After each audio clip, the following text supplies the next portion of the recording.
peşine bırakmayı ne zaman öğrenirsin bilmem. Kalbim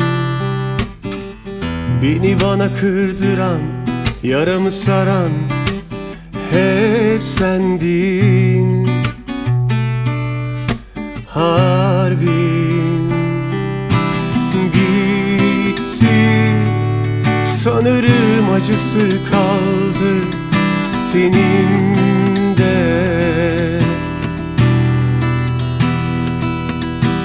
Son kez bir göreyim yüzünü, o kalsın elimde.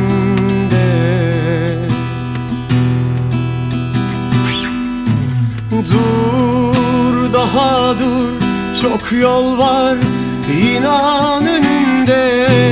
Vur, daha vur, ölmedim yine dilinde.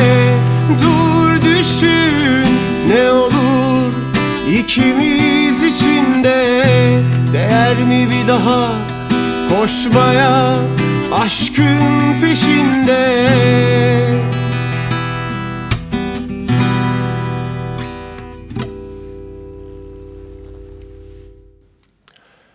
Yalnızlıkla ilgili birçok şey söyleyebilirim ama şöyle uzun düşündüm.